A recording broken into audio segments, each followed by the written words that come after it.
ఇలా ఆహ్, పిల్లలు వచ్చి కూర్చోండి. మనవలు మీరు కూడా రండి. అందరం కలిసి మళ్ళీ హనుమ చరిత్ర చెప్పుకుందాం. ఇలా ఈ రాక్షస గురువైన ఈ శుక్రాచార్యుడి కూతురు దేవయాని ఈ మదంతోటి వాళ్ళ ఇష్టం వచ్చినట్టు ప్రవర్తించిన ఈ ఆహ్, అన్నదమ్ములిద్దరిని, ఈ రాక్షసుల్ని వాళ్ళిద్దరూ సకుంభ, నికుంభ అనే ఈ రాక్షస అన్నదమ్ములిద్దరినీ కూడా మీరు మదగజాల్లా పడుండండి ఇక్కడ అని చెప్పి శపించేసింది. శపించి వాళ్ళు శపించేసరికి ఆ, వాళ్ళు ఏం చేశారు, చాలా భయపడిపోయారు. భయపడిపోయి శాప విమోచనాన్ని కూడా చెప్పండి మాకు, మమ్మల్ని అనుగ్రహించండి అని చెప్పి వేడుకున్నారు ఈ దేవయాన్ని. వేడుకుంటే ఆమె సోదర వాత్సల్యంతో, అంటే ఈ రాక్షసులందరికీ వీళ్ళ నాన్నగారు గురువు కదా మరి, అంచేత తండ్రి యొక్క శిష్యులు కనుక ఈవిడ వాళ్ళని సోదరులా చూసుకునేది. అంచేత ఆ ప్రేమతోటి పులస్సుడనే మహర్షి కరుణిస్తే మీకు శాప విముక్తి కలుగుతుంది అని చెప్పి శాప విమోచనాన్ని కూడా చెప్పి వెళ్ళిపోయింది.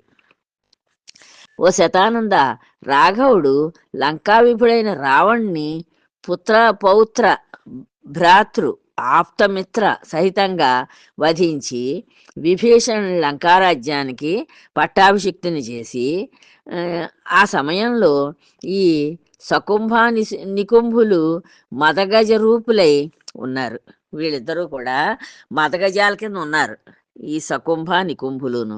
మిగతా వాళ్ళందరినీ చంపేసి ఈ విభీషణ్ణేమో అక్కడ లంకారాజ్యానికి పట్టాభిషిక్తుని చేసేసాడు రాముడు. ఈ రావణాసురుని చంపేసిన తర్వాత ఇంకా రాక్షసాలందరూ చచ్చిపోయారు చాలామంది. ఇంకా విభీషణుడు మంచిగా మారి ఈయన రాముడి దగ్గరికి చేరాడు కనుక ఈయన్నేమో లంకా పట్టణానికి రాజుగా చేసేసాడు. ఈ సకుంభ నికుంభులు వీళ్ళిద్దరూ కూడా ఈ రావణాసురుడి తమ్ముడున్నాడు, వాడి కొడుకులు. వాడు ఎంతసేపు పోతుండేవాడు. వాడు నిద్దట్లోనే గడిపేసేవాడు కాలాన్ని. అలాంటి ఆ రాక్షసుడి కొడుకులు వీళ్ళిద్దరూను.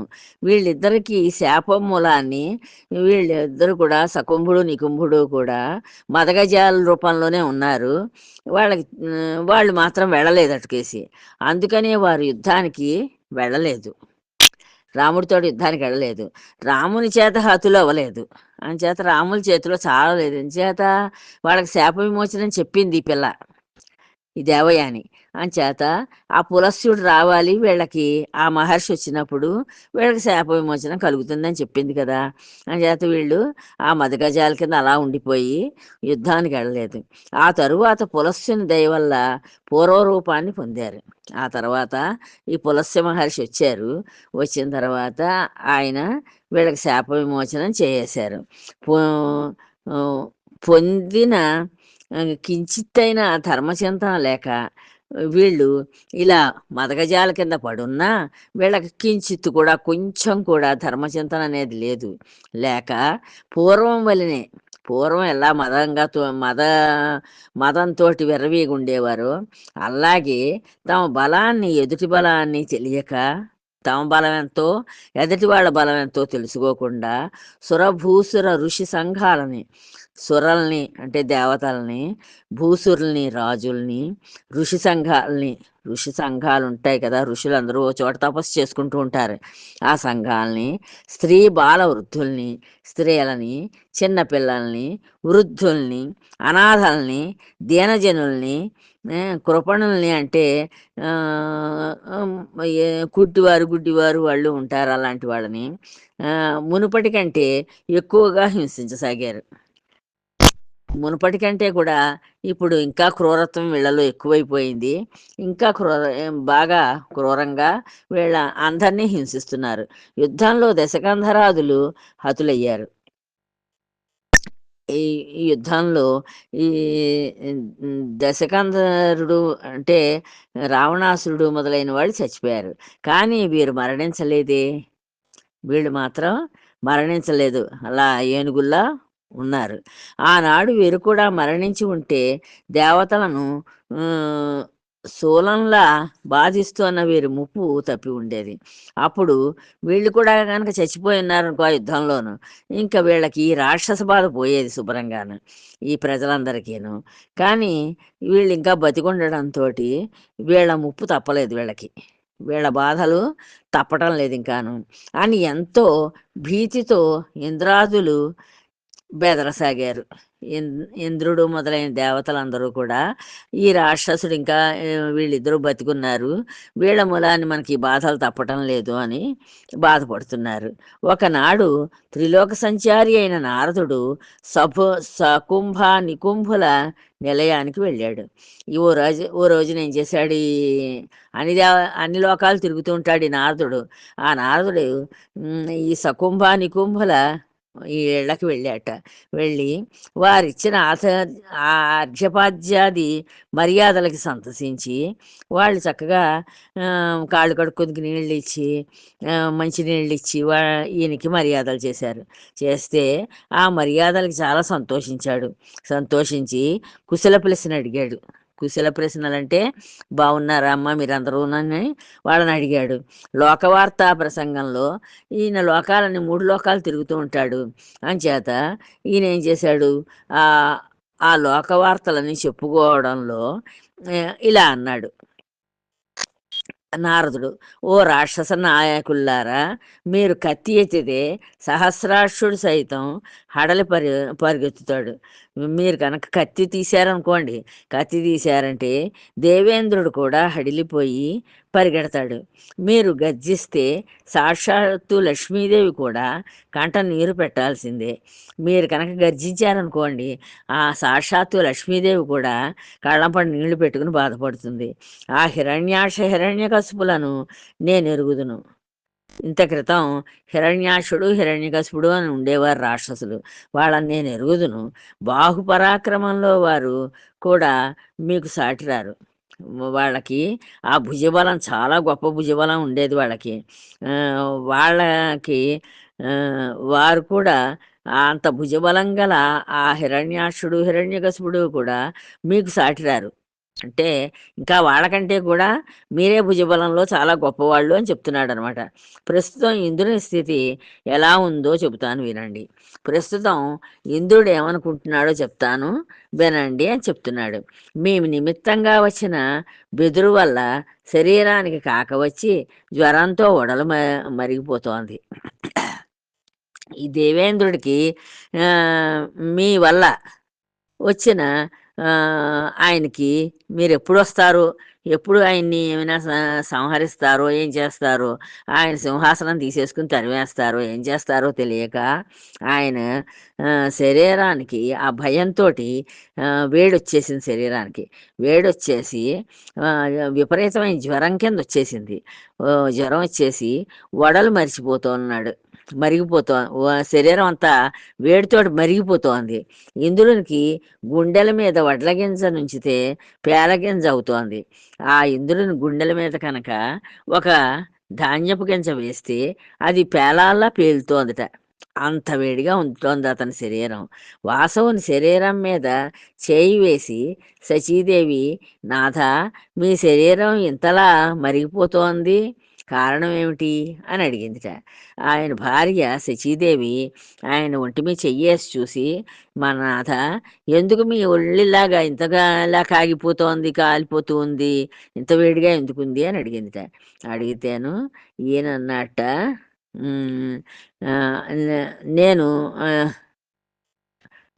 అని అడిగితే అసలు విషయం చెబితే తన దిక్పాలకత్వానికి అవమానమని, అసలు విషయం కనుక చెప్పాడనుకో నేను ఈ రాక్షసుల గురించి భయపడుతున్నానని వాళ్ళందరూ నవ్వుతారు. దిక్పాలకులు వాళ్ళు నవ్వుతారని చెప్పి అవమానం కలుగుతుందని తలచి, దేవి నీవు చెంతలేని కారణంగా పట్టుకొన్న విరహ జ్వరం నువ్వు దగ్గర లేవు కదా ఇక్కడ నాకు. దగ్గర లేకపోవడం చేత నాకు విరహజ్వరం వచ్చింది నువ్వు లేవని. అంతకన్నా ఏం లేదు అని అబద్ధం చెప్పి పరువు కాపాడుకుంటున్నాడు. అలా చెప్పి ఆ ప తన పరువు కాపాడుకున్నట్ట. మీ గర్జనలకు, బాహుబలానికి 3 లోకాలు కంటి మీద కునుకు లేకుండా జోగుతూ ఉలికి పడుతున్నాయి. ఈ 3 లోకాలు కూడా మీరు గర్జిస్తూ ఉంటే ఆ గర్జనలకి వణికిపోతున్నారు వాళ్ళు. కంటి మీద కునుకుండటం లేదు వాళ్ళకి. జోగుతున్నారు. అలా కూర్చొని జోగుతున్నారు తప్పించి మంచాల మీద పడుకోవటం లేదు. వాళ్ళు ఉలికిపడి అంటే నిద్ర లేకపోవడంతోటి గమ్ముని ఉలికిపడి లేస్తున్నారు నిద్దట్లోను అని చెప్పి, ఇలా ఉంది వాళ్ళ పరిస్థితి అని చెప్పాడు. యశఃప్రతాపాలతో మీ సాటి ఎవరు లేరు. మీరు మీ ప్రతాపం చూపించడంలోనూ, మీ కీర్తిలోనూ మీకు సాటి అయిన వాళ్ళు ఎవ్వళ్ళు లేరు అని చెప్పేశాడు ఈ నారదుడు వాళ్ళిద్దరికీను. ఈ నిశంభుడుకి, శంభుడికేను. నారదుని మాటలకు వాళ్ళిద్దరూ ఉబ్బితబ్బిబ్బై మీసాలు మెలివేశారు. వాళ్ళిద్దరూ కూడా తబ్బిబ్బైపోయారు ఈయన మెచ్చుకునేసరికి. తబ్బిబ్బైపోయి, అవును నారద, ముల్లోకాల్లోనూ మమ్మల్ని ఎదిరించగల వీరుడెవడున్నాడు అని అడుగుతున్నారు వాళ్ళు. వాళ్ళు తబ్బిబ్బైపోయి మీసాలు మెలేసుకుని, మమ్మల్ని ఎదిరించగల వీరుడు ఎవడున్నాడు అసలు ఈ 3 లోకాల్లోనూ అన్నారు అహంకారంతో. కలహప్రియుడైన నారదుడు వెంటనే అక్కడే మీ పొరబడుతున్నారు. అక్కడే మీరు పొరబడుతున్నారు.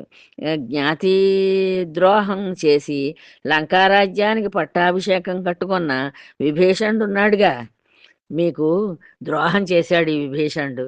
ద్రోహం చేసి మీరుండగా ఆయనేమో విభీషణుడు ఆ లంకాపట్నానికి రాజు కింద ఉన్నాడు కదా, చేత మీకు అది ద్రోహమే కదా అని చెప్పి వాళ్ళకి మంట రేగొట్టి వాళ్ళ ఈ విభీషణుడికిను వీళ్ళకి కలిపి మధ్యలో ఓ చిచ్చు పెట్టేసి చిచ్చు పెట్టేశాడు. అతను ఒక్కడే మీకు శత్రువు, అతనున్నాడు మీకు అతనొక్కడే మీకు శత్రువు అని అగ్నిమథనం చేసి అదృశ్యుడయ్యాడు నారదుడు. అక్కడి నుంచి అదృశ్యమయ్యి వెళ్ళిపోయాడు. అలా ఆ మాట చెప్పేసి. ఆ మాటలు విన్న రాక్షసులు పినతండ్రి మీద ద్వేషంతో మండిపడ్డారు. వాళ్ళు ఆ పినతండ్రి అవుతాడు ఈయన, ఈ విభీషణుడు. ఈయన మీద మండిపడి లంక మీదకి దండెత్తారు. లంక మీదకి దండయాత్రకు వెళ్ళారు. సైన్యం విడిది చేసింది. సైన్యం వెళ్ళి అక్కడ ఆగింది. దూతను పిలిచి వాడికి కొన్ని మాటలు చెప్పి తమ మాటలుగా తిట్టి రమ్మని పంపించాడు. వీళ్ళు ఏం చేశారు, వీళ్ళిద్దరూను దూతను పిలిచారు. ఒకరిని పిలిచి వాడికి కొన్ని మాటలు చెప్పారట. చెప్పి తమ మాటలు ఇది, మేమిద్దరం ఇలా మాట్లాడామని చెప్పి నువ్వు వెళ్ళి చెప్పిరా అని చెప్పి పంపించారట. ఈ రాక్షసులు ఇద్దరును, అన్నతమ్ములు ఇద్దరును సైన్యంతో వెళ్ళారు. వాడు వెళ్ళి, ఓ విభీషణ, అతి ప్రశస్తమైన పులస్య వంశంలో పుట్టి నీచుడై ఒక నరుణ్ణి సేవిస్తూ నీ అన్నగారికి ద్రోహం చేసి వంశనాశనానికి కారకుడవయ్యావు. నువ్వేం చేసావు? నువ్వేమో వీడిని ఎవరినో మనిషిని పంపించారు కదా, ఆ మనిషి ఆ దూతను పంపిస్తే ఆ దూత వెళ్ళాడు. వెళ్ళి ఓ విభీషణానికి కేకేసి అతి ప్రశస్తమైన పులస్య వంశంలో పుట్టావు నువ్వు. పులస్య బ్రహ్మకి పుట్టి నీచుడిగా మారావు. ఒక నరుణ్ణి సేవిస్తున్నావు, ఒక నరుణ్ణి నువ్వు పూజిస్తున్నావు. అంటే రాముని దగ్గరికి చేరిపోయి రాముడిని పూజించాడు కదా, అందుకు నీ అన్నగారికి ద్రోహం చేసావు. నీ రావణాసురుడికి ద్రోహం చేసావని చెప్తున్నాడు. నీ అన్నకి ద్రోహం చేసి వంశనాశనానికి కారకుడు అయ్యావు. నీ వంశాన్ని నాశనం చేసావు. నీవు నికృష్టుడవు. నీది ఒక బ్రతికేనా అని చెప్పి ఈ విధంగా నిందించమని దూతకు తగిన రీతిగా సమాధానం చెప్పి యుద్ధ సన్నద్ధుడై నిలిచాడు విభీషణుడు. ఇలా ఈ దూత నిందిస్తూ ఉంటే వాడికి తగిన రీతిగా సమాధానం చెప్పాట విభీషణుడు. చెప్పి యుద్ధానికి సన్నద్ధం అవ్వమను వాళ్ళని అని చెప్పాట. వాళ్ళిద్దరిని యుద్ధానికి రమ్మనని చెప్పాట. పోరు మొదలైంది. యుద్ధం మొదలైంది. ఉభయ పక్షాల సైనికులు నేల కొరుగుతున్నారు. రెండు పక్షాల్లో ఉన్న సైనికులు కూడా ఆ, చచ్చిపోతున్నారు పాపం. సూర్యాస్తమయం అయింది. ఆ చీకటి రాత్రి విభీషణుడు చింతాక్రాంతుడై ఇలా తలపోశాడు. ఆ అది సూర్యాస్తమయం అయితే యుద్ధం ఆపేస్తారు. అలా యుద్ధం ఆపేశారు. ఆ చీకటి రాత్రి విభీషణుడు చాలా చింతతోటి చాలా బెంగ పెట్టుకుని ఇలా అనుకుంటున్నట్టు ఆయనలో అను. ఈ సకుంభ నికుంభులు ఎవరి చేతుల్లోనూ హతులవరు. ఈ సకుంభుడు నికుంభుడు ఉన్నారే, వీళ్ళిద్దరూ కూడా ఎవరి చేతుల్లోనూ చావరు. నాకు రామచంద్రుడే దిక్కు. నాకు రామచంద్రుడు ఒక్కడే దిక్కు. ముందుగా ఈ విషయాన్ని హనుమకు తెలుపుతాను. ముందు వెళ్ళి నేను ఈ విషయాన్ని హనుమకి చెప్పాలి. చెప్తే అప్పుడు అని ఆయనలో అనుకున్నట్ట. ఆయనలోనే ఆయన అనుకున్నాడు ఈ విభీషణుడు. అనుకుని వెంటనే మింటికి ఎగసి ఉత్తర దిక్కున వీళ్ళు రాక్షసులు కదా, ఈయన విభీషణుడు కూడా రాక్షసుడు కనుక, రాక్షస వంశంలో పుట్టినవాడు కనుక ఈయనకి ఆకాశానికి ఎగిరే శక్తి కూడా ఉంది. అంచేత వెంటనే ఆకాశానికి ఎగిరిపోయాట. ఎగిరిపోయి ఉత్తర దిక్కున గంధమాదన పర్వతం ఉంది. అక్కడ ఆ కదలి వనాంతరమందు అక్కడ కదలి బంగారు కదలి చెట్లు అంటే అరటి చెట్లు ఉన్న ఒక వనం ఉంది కదా, ఆ వనంలో ఉంటాడు ఈయన ఈ మారుతి ఆంజనేయ స్వామి. శశికాంతమణి పేటిపై కల్పవృక్ష తరుమూల వాసి అయి ఉన్న మారుతిని దర్శించాడు. అక్కడ ఒక తెల్లటి మణుల చేత ఒక పీఠిక, ఒక పీఠం లాంటిది ఉందిట, కూర్చుందుకు వీలుగాను ఒక ఎత్తుగా ఉన్న ఒక ప్రదేశం. ఆ ఆ పీఠికపై కల్పవృక్ష తరుమూల, కల్పవృక్షాలు ఉన్నాయట అక్కడ. ఆ చెట్ల మూలగా ఉండి మూలవాసి అయి ఉన్న అక్కడ ఉన్న మారుతిని సందర్శించాడు ఈ విభీషణుడు. చేతులు రెండు శిరస్సునకు చేర్చి, ఓ కరుణామూర్తి రక్షించు అని ప్రార్థించాడు. ఓ కరుణామూర్తి నన్ను రక్షించవయ్యా అని ప్రార్థించాడు. అంత హనుమ కనులు తెరచి, రావోయి విభీషణ, ఈ వనానికి నీవు వచ్చిన కారణం ఏమిటి అని ప్రశ్నించాడు. అప్పుడు ఈయనేమో రావోయి విభీషణానికి ఎక్కేసి, ఆంజనేయ స్వామి, ఈ వనానికి నువ్వు అసలు ఎందుకు వచ్చావు, నువ్వు వచ్చిన కారణం ఏమిటని అడిగాట. దానికి విభీషణుడు కన్నీళ్లతో ఇలా ప్రార్థించాడు. దానికి అలా అడిగేసరికి ఈ విభీషణుడు కన్నీళ్లు పెట్టుకుని ఇలా ప్రార్థించాట ఆంజనేయ స్వామిని. పావని, నీ కరుణాకటాక్షం వలనే కదా రాక్షస రాజ్య రమా వైభవానికి ప్రభువునయ్యాను. నువ్వు కరుణించబట్టే నేను ఆ రాక్షస రాజ్యానికి చక్కగా నేను రాజునయ్యాను. ఇప్పటి వరకు ఏ ఆపద రాకుండా సుఖస్థితిలో ఉన్నాను. ఇప్పటిదాకా కూడా ఎంతో సుఖంగా ఉన్నాను నేను రాజునయ్యాక. నేడిద్దరు దాయలు నా లంకను చుట్టుముట్టారు. నా ఇప్పుడు ఈవేళ ఓ ఇద్దరు దాయాదులు అంటే నా అన్నదమ్ముల పిల్లలు, బంధువులు నాకు నా లంకకు వచ్చారు. దాన్ని చుట్టముట్టారు. వారెవరంటావా? నా అన్నగారు కుంభకర్ణుని కొడుకులు. వాళ్ళు ఎవరనుకుంటున్నావేంటి? కుంభకర్ణుని కొడుకులు వాళ్ళు. సకుంభ నికుంభులు. వాళ్ళ పేర్లు సకుంభుడు నికుంభుడును. వాళ్ళు దురహంకారులు. వాళ్ళకి అహంకారం చాలా ఎక్కువ. దుర్జయులు వాళ్ళు. ఎవళ్ళ చేత వాళ్ళకి అపజయం అనేది లేదు. మా బోంట్లు పోరులో వారిని మార్కొనలేము. మేము ఇలా యుద్ధంలో వాళ్ళని ఏం చంపలేము, ఎదిరించలేము. ఆనాడు నన్ను సాధువని రాఘవునితో చెప్పి నా దైన్యాన్ని పోగొట్టావు. అప్పుడు నువ్వు రాముడితోటి నేను ఒక సాధు పురుషుణ్ణని చెప్పి చెప్పి నా నా దీనత్వాన్ని పోగొట్టావు. నేడు కూడా నీవే దిక్కు. ఇప్పుడు కూడా నువ్వే నాకు దిక్కు. నాకు శత్రుబాధ లేకుండా నివారించు. నాకు ఈ శత్రువులతోటి బాధ లేకుండా నన్ను దయతలిచి కాపాడు అని చెప్పి ఈ విభీషణుడు ఈ ఆంజనేయ స్వామిని అడిగాడు. అప్పుడు పవననందనుడు రాక్షసరాజా నీకెందుకీ పరితాపం? అప్పుడు ఆంజనేయ స్వామి ఉంటున్నాడనమాట. నువ్వు ఓ రాక్షసరాజా నీకెందుకీ బాధ? ఇలా బెంగెట్టుకున్నావెందుకు? వెంటనే మనం రామస్వామిని కలుద్దాం.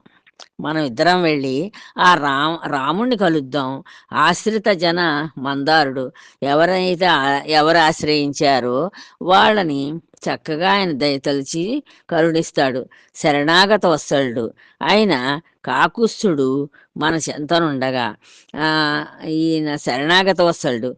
ఎవరైనా శరణంటే చాలు వాళ్ళని చక్కగా అక్కుని చేర్చుకుంటాడు ఆ రామచంద్రుడు. మన చెంత ఉన్నాడాయన. ఆ నికృష్టులు రణరంగంలో నిలవగలరా? రాముడు ఉండగా ఆ నికృష్టులు ఉన్నారే వాళ్ళిద్దరూ రణరంగంలో నిలబడగలరా అని ధైర్యం చెప్పి తక్షణం సాకేత నగరానికి చేరుకున్నారు. ఇలా వా ఆ ఆ విభీషణుడికి ధైర్యం చెప్పి ఇద్దరూ కలిసి ఆ రా రాజు రా రాముడున్న నగరానికి చేరుకున్నారు వాళ్ళిద్దరూను. జానకీపతికి సాష్టాంగం చేశారు. ఈ జానకి భర్త అయిన ఈ రాముడికి సాష్టాంగ నమస్కారం చేశారట అక్కడికి వెళ్ళి. ఇంత రాత్రి వేళ మీరు వచ్చిన రాచకార్యం ఏమిటి అని చెప్పి రాముడు అడిగాడు అనమాట. ఇంత రాత్రి వేళ వచ్చారు మీరు, ఏం రాచకార్యం ఇప్పుడు జరిగింది అని అడిగాడు రాముడు. అని అడిగిన సీతాపతికి హనుమ విభీషణుని దైన్యస్థితిని వివరించాడు. విభీషణుడు యొక్క ఈ దీనస్థితిని వివరించి చెప్పాడు ఈ విభీషణుడు చెప్పాడు ఆంజనేయ స్వామి రాముడితోటి. అది సంగతి. తర్వాత మిగతా కథ చెప్పుకుందాం. ఉంటాను. జై శ్రీరామ్.